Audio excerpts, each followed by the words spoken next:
বাঁকুড়ায় ধরা পড়ল বিরল প্রজাতির ভালুকে নিয়ে আসা হলো ঝাড়গ্রাম জুলজিক্যাল পার্কে। ঝাড়গ্রাম ডিয়ার পার্কে থাকা 3টি ভালুকের সাথেই এই ভালুককে রাখা হবে, এমনটাই বন দপ্তর সূত্রে জানা যাচ্ছে। এখানেই বিশেষ চিকিৎসক দল তার শারীরিক চিকিৎসা করবে বলে জানা যাচ্ছে। এই চিড়িয়াখানায় তাকে পর্যবেক্ষণে রাখা হবে বলেই জানা যাচ্ছে, যেহেতু এতটা পথে অতিক্রম করে এসেছে এবং নতুন জায়গায় তার আগমন, সেজন্যই এই বিশেষ পর্যবেক্ষণ টিম গঠন করা হয়েছে। উল্লেখ্য, গতকাল অর্থাৎ শনিবার ভালুক নিয়ে খেলা দেখাতে এসে বন দপ্তরের হাতে ধরা পড়ল যুবক।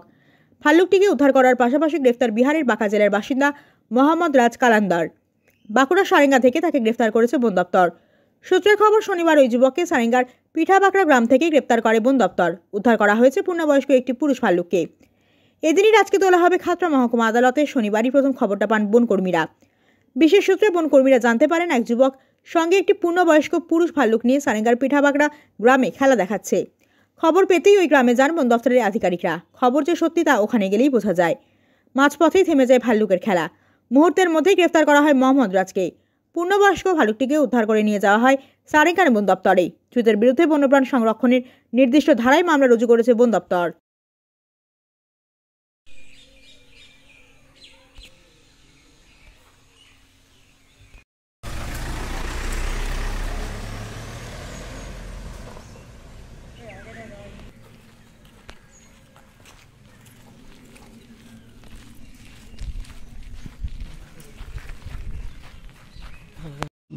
গতকাল সারেঙ্গা বন দপ্তরের পক্ষ থেকে একটা পূর্ণবয়স্ক পুরুষ ভালুককে উদ্ধার করা হয়েছিল।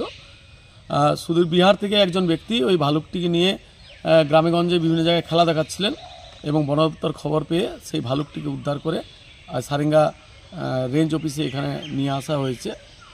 আর আমরা সারেঙ্গা গ্রিন ফোর্সের পক্ষ থেকে এই কথাটাই বারবার বলতে চাই যে বন্য প্রাণীকে এইভাবে বন্দি করে খেলা দেখানো এটা আইনত নিষিদ্ধ, সরকারিভাবে নিষিদ্ধ করা হয়েছে এবং মানুষকে সচেতন করতে হবে যেন কোনোভাবেই বাঘ, ভাল্লুক বা সাপ এই জাতীয় কোনো বন্য প্রাণকে নিয়ে রাস্তাঘাটে তাদের বন্দি করে খেলা দেখানো না হয়, কারণ এটা হচ্ছে আইনত অপরাধ।